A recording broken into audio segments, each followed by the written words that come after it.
got to think only in terms of what the party wants you to think. Well, that's BS. The parties are here to co-opt your brain. The Palmer Patrol. The reason for this show, I'm kind of tired of the extreme right and the extreme left. Welcome to Palmer Patrol. This is a centrist radio talk show, and it's mutating. The Palmer Patrol, Saturdays, 3 to 5 p.m. on News Radio 990 KTMS. Big stinking deal.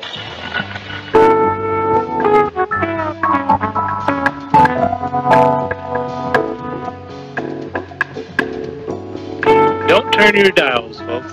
It's James Banta, the host of this radio show, Wake Up and Prosper, and the author of the book on money called Wake Up and Prosper. I thank you for tuning in to this, our 12th show, and it's the last in the current series of shows, so I wanted to start it out with a very special, beautiful song that I've always enjoyed by Herbie Hancock. So, any rate, there were a couple of things I wanted to get into deeply in the show, and to share some things with, and then show you how you can stay in touch with us for the next few weeks. Now, in all likelihood, because we did get good response from this show, and in fact, I'd say it's lived up to our expectations of what we did when we first contracted to do the show 12 weeks ago. We're probably going to come back on the air, but I need a couple of weeks to finish some writing projects. If you visited the website, you've noticed that we have the home study course, and we have the book Wake Up and Prosper. We have the Smart Options, stock market trading home study course. We have What the Children of Wall Street Millionaires Know That You Do Not, and of course the market commentary and some articles that occasionally get printed in magazines such as Worth Magazine or on Worth Online. So I have a lot of projects that are backing up, and I really need to finish them. So I'm going to take a few weeks off here, and please go to my website at www.WUAP for wakeupandprosper.com, WUAP.com, and there you'll be able to see when we're going to come back on the air. Now, in all likelihood, we'll probably change to Saturday morning because I was just offered that time slot, and we're going to see if we can expand the show and maybe start bringing in guests and perhaps have a show of a call in nature, because, again, it's very heartening to see that folks do respond to the show, even here in the Golden Valley of California. Well, I had a couple of, I got an email from a really good friend of mine yesterday, and she's the wife of one of my longtime buddies, goes back for almost 30 years, and, as you folks know, I'm a bit of a nutcase myself, but some of the things that she sent me here were just hysterical. Now, these were actual, I just want to read you a couple, okay? I won't read you the whole thing, but just a couple. These were actual advertisements, actual signs that are taken off of billboards and off of the businesses, all right? So here's one that says, on a plumber's truck in Milwaukee, Wisconsin, the sign says, "We repair what your husband fixed." On another plumber's truck, it says, "Don't sleep with a drip, call your plumber." At a tire shop, also in Milwaukee, I guess all these Wisconsin folks are so humorous. At a tire shop in Milwaukee, it says, "Invite us to your next blowout." On a septic tank truck, it actually said, "We're number one in the number two business." Okay, how we doing? How about this one from Los Angeles? At a plastic surgeon's office door, it says, "Hello, can we pick your nose?" All right, how about this one? In a non-smoking, this is my favorite one. In a non-smoking area in a doctor's office, it says, "If we see smoke, we will assume that you're on fire and take appropriate action." On an optometrist's door, on his office door, it says, "If you don't see what you're looking for, you've come to the right place." Okay, folks, I guess that's good enough. Oh, wait, one more. This is great. I love it. It says, on a fence outside some old lady's house, it says, "Salesman, you're welcome, because dog food is expensive." Ouch. Okay, let me stop with that. That's better than having old Bill on for a couple of days, huh? All right. Well, hey, I got a letter in this week, and I really enjoyed it. And the fellow, he was, basically, actually what happened was he wrote the letter, I responded to his letter, and then he called the next day and we talked for about 20 minutes. And he was just giving me his ideas on what would work in the stock market and what would not work, and why certain strategies I recommend are foreign to him, and why he would feel a little bit afraid of trying it. But he had a very, very strong opinion about following the buy and hold mentality. Now, we've addressed that on this show before. We've talked about it. And I showed you why I didn't believe in it. And in my book, the free ebook that I've been offering out to you folks for the last 12 weeks, What the Children of Wall Street Millionaires Know That You Do Not, in that free ebook, I showed that most super successful traders on Wall Street do not follow that regimen of trading at all. But at any rate, I wrote down the response that I gave to the gentleman, because he seemed to feel that the safest thing to do when it comes to investing in the stock market, pick a company that you feel is solid, pick a company that you feel is good, and just hold on. Just keep on holding on to that stock no matter what. And if it goes down, buy some more, but don't sell until you absolutely need it. Well, in the Children of Wall Street Millionaires, which, you know what I'll do for one final week here? If you write me an email at jamesbanta@wuap.com, jamesbanta@wuap.com, I will send you that ebook again for free. It'll be the last time I will ever offer it for free, because it's on the internet right now at $19.99 and it is selling. So I will offer it to any person listening to this radio show today for free, but you got to send me an email on it today. By Tuesday or by the end of Labor Day weekend, I won't be giving it away for free anymore, okay? All right, but anyway, I picked that thing apart, that whole buy and hold mentality, and why it never works, and what the percentage of people who actually sell at the top in any given market are not those who are following the buy and hold mentality. Why? Because they're still holding. Okay, but at any rate, it led itself directly to the mentality of an investor versus a trader. Now, you folks know, after 12 weeks of listening to me spout my opinions and such, that I have a trader's mentality. But I have a very disciplined trader's mentality. I am not interested in taking undue, unnecessary risks in the market, but I believe I'm a realist too, because I know that the market is what it is. It is not the golden goose. A stock that could be worth $1,000 today can be worth $2 tomorrow. If you don't believe me, look at all those .coms from the boom of just a couple of years ago. And by the way, if you'd have read my article, The Crash of 2001, that I wrote actually back in July of 1999, you would have seen that coming a long way off. But at any rate, let me give you the response that I gave to this, because I thought it would be very helpful. There are a lot of people who are willing to trade their self-respect, their sanity, even their collective persona to the world for an opportunity to win this argument over whether it's better to be a trader or an investor, who has the best method, and so forth. But folks, the bottom line is that no one knows it all. And anyone that claims he is, well, I would tend to doubt that. Any rate, no one wins every time in the stock market. Well, perhaps there are some that do, but they're not sharing how they do it with the rest of us. And no one, no matter how value investment directed, PEG related, PE precise, no one can guarantee what the value of his stock will be at the moment that he desperately needs that money for his life's requirements. So it's very important then that a person find a plan and find a way that will not only guarantee that he makes good decisions as to what stocks he picks, but also how to turn these good stocks and these good investments into cash flow. Because when you need the money, the only thing that's going to count is that you need the money.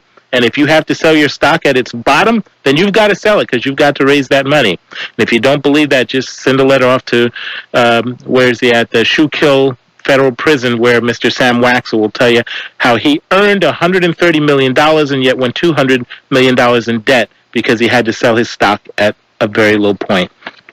At any rate, folks, the fact is that there is no trader or no investor who's better than the market. And no investment or investor or group of investors will ever completely defeat the market. For example, were all the people in the world who claim to have held Intel for the past few years and enjoyed the remarkable growth of that stock to try and cash out their earnings at the same time, that action alone of everyone trying to sell and take their profit at the same time would cause the market to withdraw into seclusion from them. So all of these imaginary profits that they'd accumulated would have evaporated. You see what happens when a company shares trade into 1 and 2% of the total outstanding shares trade in one day. Most of the time, that stock will go down quite dramatically when just 1 or 2% of the people who own the shares decide to sell. Imagine what happens if 10% or 15 or 20%. That's what's called a crash, when that many people try to sell their stock at the same time. So I don't care how much faith you have in your particular investment vehicle, no matter how well you sleep at night with 10,000 shares of this or 10,000 shares of that in your portfolio, folks, you have to realize that to truly secure the wealth that the interim or current share price causes you to imagine that you have to be stealthy and silent and remove that wealth from the market before anyone else sees you coming. For even a small percentage, even say only 4% of the outstanding shares attempt to sell at one time, at the same time, it would it would become a record sell-off. And it would take the value of your shares down to a fraction of what it is now. So it would end up being that you would have much less wealth than you thought you had. Why? Because the market does not let anyone escape without paying the price. Now, buy and hold has been good for many people who could not trade actively. But now with so many additional trading strategies that are becoming available and into the public consciousness, other than day trading, and I don't believe in day trading, folks, and I don't recommend anybody try day trading. It's just a horrible way to try to earn a living. But other than day trading and these things, it may well be just laziness on the part of people right now to fall into this strategy of buy and hold. They're in denial of the essential mechanics of the stock market itself, and yet the market can lull you into complacent thinking. It can lull you into thinking that it's safe to keep putting money into the stocks. But the fact is that anyone who attempts to just leave their money in the market without it being sure, or without knowing when they're going to sell the stock, whether it go up or go down, they're taking a risk that just cannot be quantified unless you can accept the fact that one day you could lose your whole investment. There was a fellow I met back in early 2000, and he and his brother were floor traders at the New York Stock Exchange, and their father had been a floor trader there before them, and their families owned a seat on the exchange for almost 50 years. And he and his brother became very, very good friends of mine. And they had taken a position in late 1999, early 2000 in a company called Commerce One. Now, these fellows were millionaires several times over, and, they were doing pretty good. And, of course, they also managed a couple of accounts for other people, even as I did at that time. But I kept telling them, look, listen, something's about to happen here. I said, even the night, 3 days before the actual sell-off in the NASDAQ started, I went up to one of them, and I said, Mike, look, you're in trouble here.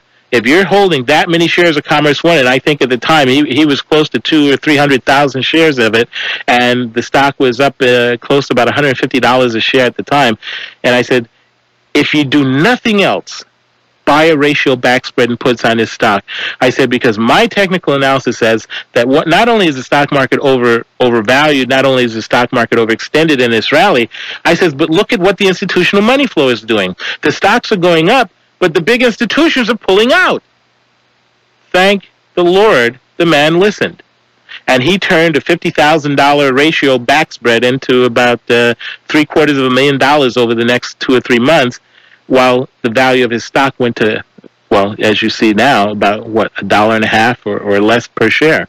So imagine the trauma that he would have had to see $150 per share go down to $1.50. That's more than a crash. That's total devastation.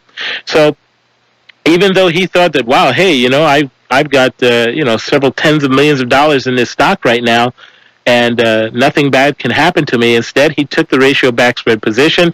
He protected himself. When the sell-off started, he dropped 8%. He got out. He listened. And that is something that I give him a lot of respect for, and that's probably the reason why his family's still able to live the lifestyle that they did prior to the year 2000. So, folks, the bottom line is that you can't trust the market. You can't. You have to have strategies, and you have to know on the day that you buy a stock, you have to know when you're going to sell it. I mean, if you think about it, look at where the price of General Motors stock is selling at right now. But did you know that in 1928, one share stock for General Motors was selling at almost 10 times what it is today? And if you multiply that by the pre-inflation value of the dollars at that time, it comes close to almost 100 times more than what it's trading for today. That's General Motors. What happened? Well, at the time, they were at the forefront of their industry. But now, it's very blasé to own an automotive stock. It's a company that's matured. It's a mature industry. If that company makes 2 or 3% gross net profit at the end of the year, they consider themselves having had a very good year. And you cannot have a stock that grows by 10, 15, 20, 30% a year that's only producing 2 or 3 or 4% profit. That's the bottom line. And that's what's happening to an awful lot of these stocks like Intel and Microsoft and Lord Dell Computer and Lord knows how many these other high-flying internet-related or high-technology-related companies there are. What you have to do is do the research. Find the stocks that are now going to reestablish new trends, either an uptrend or a downtrend. Because if you learn how to trade options, as I've been trying to teach people how to do for the last 7 years, and you learn it successfully, you don't really care where the market goes, as long as it goes somewhere. Personally, I don't care if the market goes up. I'm happy as a pig in poop if the market goes up. And I'm even happier if the market goes down. Because for me, it's much easier to make money when the market's selling off, with ratio backspares and puts because of the disparity in the pricing of the options. And I hope that someone takes advantage of that information and learns how to do it. But even so, when I score a profit and when I knock down a profit for my client or for myself, we will always take a percentage of that profit out of the market, always, and put it into something solid. Back in the old days, when I was trading a very, very large fund, this was back in, I guess, early 1997, I had about a $12 million fund with just some friends of mine and some people who were reading my books back then, and we grew it into close to $90 million over those 2 years. At any rate, what happened was every day that I made more than $100,000 on a single trade, they had to go out and buy me a gold coin and an American Gold Eagle, the $20 gold piece, the 1 ounce of gold. At the end of 1999, I had a stack of them. I made quite a few. So we used to do pretty good trading off of I hate to say misery, but when the markets were selling off, we were making it by the boatloads. And yet, we rarely missed an up leg to a bull market also. So what allows a person to do that? Well, Wake Up and Prosper shows you that it just takes hard work. It's research. It just continues to astound me that more people will spend more time trying to figure out what car they're going to buy next or what TV show. They'll spend more time looking at the TV guide during the course of a week than they will at their investments or what their investments should be doing for them. And just like I told you the story about Dr. Kaplan, a good friend of mine, Steve Kaplan, back in New York, and I told you the best realization that man ever had was that he could actually have something working for him harder than he could work for himself. I taught him that. I love that man, but I had to teach him that. And it was something that was taught to me by a man named Mike Luca back in New York. So your money could be the most important thing in your life, because if your money can make money for you, then at some point you won't have to worry about getting up and risking your health, your safety, or your sanity, depending on what kind of job you have, trying to make money. All right? Lauren, how much time have I got? I can't see. That's 8 minutes? 10 minutes. All right. We got plenty of time. Good. Because there are some other things I wanted to do. And what I want to do also is the man I'm referring to is Lauren Browdy. And he's the producer of this show, and he's the engineer on this show, and he is the cream of the crop. And I love the idea of working with KTMS Radio simply because this man is here. And I was lured to go over to another radio station, but I didn't want to, because I'll tell you, I've never seen anybody who will go so far out of their way to try to help you. And my schedule is so crazy hectic. This man, he adjusts his schedule. If it's the middle of the night or the late afternoon or whatever, he tries to help me get this show on every week. And I'm so grateful for that, because doing the show for the last 3 months, it's been fun, but it's also been a learning experience for me. And so my thanks go out to Mr. Browdy. Okay, folks. So here's what I want to do now. I just want to recap some of the things that we've discussed over the last 12 weeks. And I want to encourage you to keep in touch with me, because I'm on your side. We're in this together, and we can actually help each other. And there's nothing wrong with that. I will never, ever, ever pretend that I'm the guy that has all the answers. But I think I've got enough of them to help enough folks to get, a leg up on things. And many of the things that I learned are things I learned from hard knocks, from bad experiences, some from good experiences. Some I learned from the Children of Wall Street Millionaires, and which is why I titled that booklet after them. Please send me an email so you can get your free copy of that book at www.wuap.com. But when we first started doing this show, I talked about, 1, the need to earn money, 2, the need to protect money, and 3, the need to guarantee a steady source of cash flow. And then in later weeks, we started talking about what it means to be awake and prosperous, what it means to, to live a life of an awake person. And I quoted Henry David Thoreau, where he said, even himself, and he was America's great transcendental thinker, and yet he himself never considered himself a man who was fully awake to what life's beauty is all about. And he had said, one of the last things he said is, if he ever encountered an awake person, he wouldn't know how to look the man in the eye, because almost the whole world is asleep. Well, folks, I believe in those things myself, and I believe I'm on the path and the course to living an awake life. I have the things going for me that are really great. I have a wife who is one of the finest persons I've ever met in my life, and that's why I married her, and I'm very happy with her, and she is truly my best friend. But I also have what I believe is a good relationship with my God, and I think those are good things. That helps the person to put himself in the right frame of mind to do the other things. I believe that I'm good to other people. I believe that when good is done to me, I'm supposed to turn around and do good to someone else. And I hope you feel that way too. And that's why I spoke about CDM businesses. A CDM business is so good for you because, number one, if you have nothing, if you're down to $100, you can start a CDM business, and you can almost immediately begin seeing something from it based on your effort. So with a little bit of effort, you can see a lot of better result. And because it's the nature of consumer direct marketing, you are not completely dependent upon your own efforts. You can have hundreds of other people in there helping you out. And that's a beautiful thing. But I also told you why I want people to get their own CDM businesses, because I want you to structure it in a safer entity than just being out there hoofing it by yourself. I don't want anyone to own a house in his own name, because on that day that someone comes and slips on your property or gets attacked by your dog or whatever, and you get sued, you're going to lose your house. It happens every single day, hundreds of thousands of times in America. And yet, if you structure your CDM business properly, first as a corporation, and when enough assets are generated as a pure trust, and then ultimately as an international trust, and you start putting your assets into those entities, now you have real financial security. Because even if someone sues you, they can't take anything from you. Even if inflation comes along, you've got the growth of your CDM business to offset inflation. But if more than that, because you have a CDM business, you're going to have a corporate pension plan. That should be the vehicle that you're using to trade all these wonderful trading suggestions I give you in the Wake Up and Prosper series. When you're trading in the stock market, I hope to goodness sakes that you're trading in your own corporate pension plan. Why? Because all of the profits that you earn in that corporate pension plan are federal tax-free. That's right, federal tax-free. And that beats the dickens out of a regular IRA, because you can put your $2,000 and deduct that right now off of your IRA, and that may help you save a few pennies on taxes now. But you know what?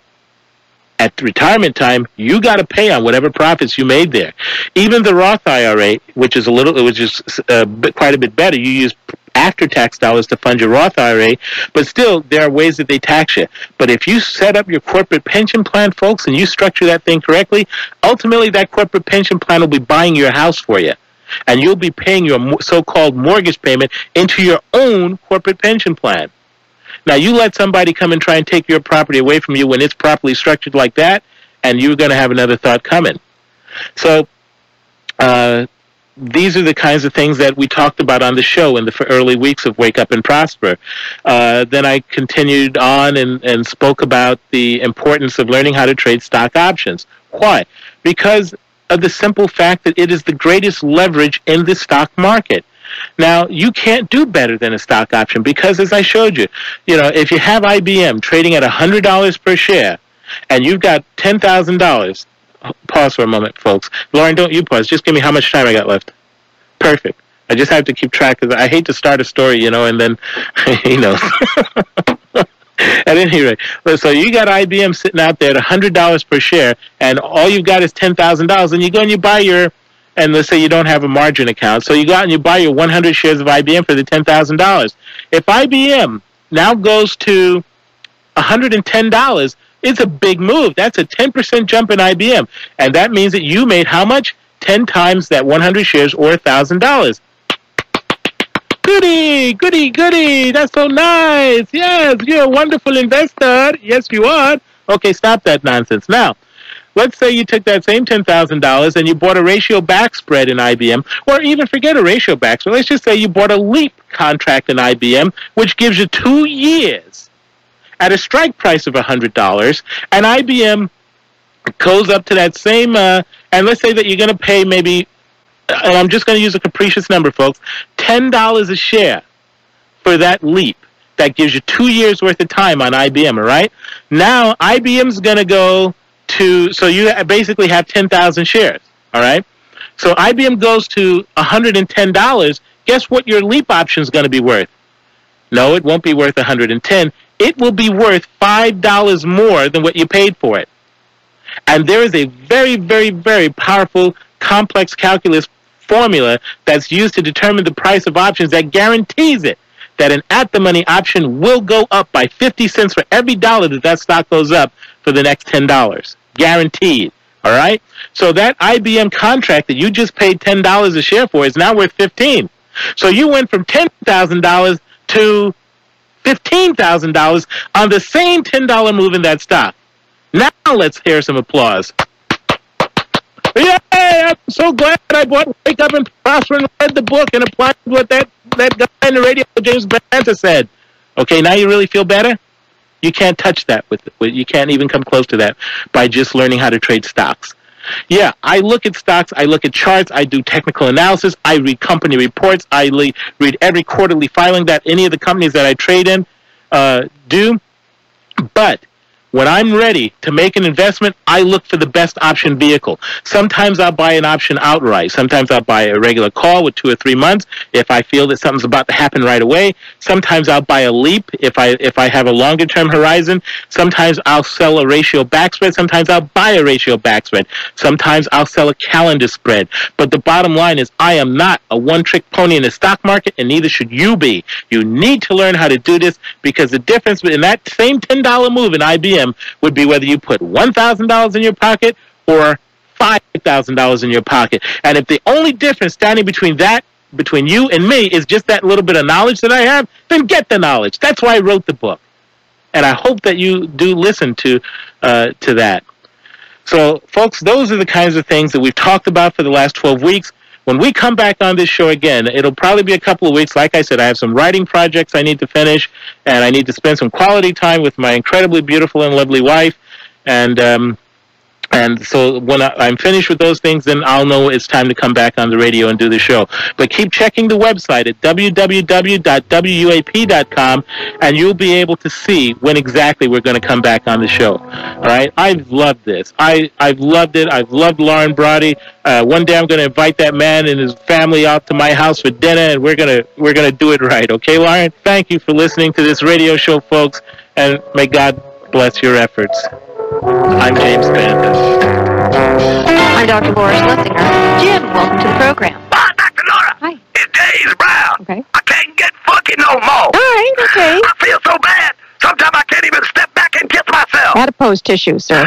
Ladies and gentlemen, Dr. Laura Schlesinger. put your hands together. Get her here. For the godmother of soul searching, Dr. Laura. You've got to get stronger, faster. Yeah, Weekdays at noon. I feel funky again. News Radio 990. Stand back. KTMS. I feel good.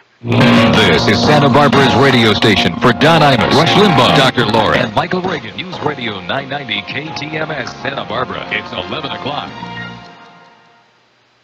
Your breaking news first. News Radio 990 KTMS. Here's the latest from Clear Channel Worldwide News. There are signs the Taliban is regrouping in Afghanistan. 2 U.S. soldiers were killed today in a 90-minute gun battle with Taliban fighters in eastern Afghanistan. 4 Taliban members were also killed, and hundreds of additional Taliban fighters are streaming into the mountains between Afghanistan and Pakistan to join the fight against U.S. forces. Meanwhile, in Iraq, 300,000 Muslims are on a 100-mile funeral march from Baghdad to Najaf. That's where a prominent Shiite cleric will be buried after Friday's car bombing at a mosque.